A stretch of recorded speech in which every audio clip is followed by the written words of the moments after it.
ko sa Panginoon, yung salitang panalangin. Ito pong ating makikita na aral sa ating Ebanghilyong tinunghaya. Panalangin. Amen?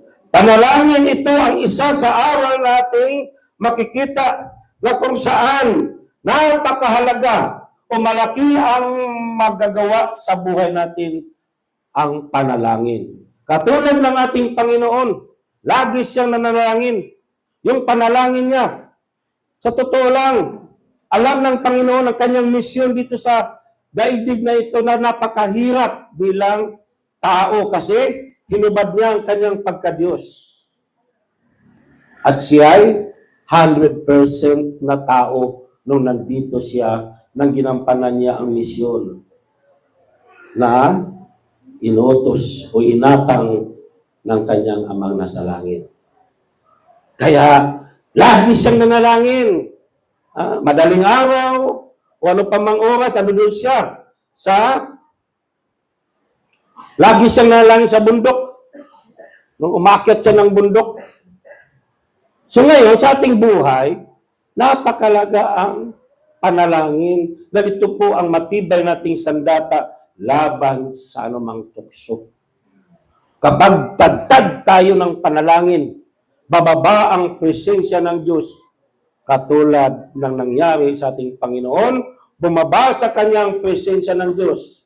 Yung kalwalhatian, naranasan ng mga alagad, nasaksihan ng 3 alagad, yung pagbaba ng presensya ng Diyos, yung kalwalhatian, kaya sabi ng lingkod na si Pedro, Panginoon, dito na lang tayo, magtayo ako ng 3 kubol. Minsan, ganyan sa gawain. Dito na lang tayo sa gawain. Kasi, naramdaman ko ang presensya ng Diyos. Pag umuwi na tayo sa bahay, ibang presensya nang naramdaman. No? Sabi nga daw sa kwento, yung preacher, sabi nung nagtutok yung preacher pagkatapos na magtok, yung makina niya, nandoon, agalisan ng mga tao. Buya na, napitira yung mag-ina. Sabi niya, uwi na tayo. Sabi nung anak, dito na lang tayo, daddy.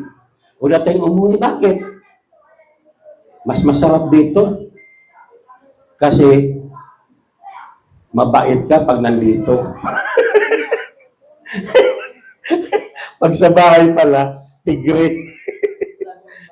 Hallelujah. Dragon pala, no? Mabait lang pag nasa simbahan. Pag nagpipreach, no? Hallelujah. No? Pero hindi yan ang gusto ng Panginoon. Kaya napakahalaga na tayo'y mapanalanginin. Lagi tayong manalangin. Yung panalangin napakahalaga sa ating buhay.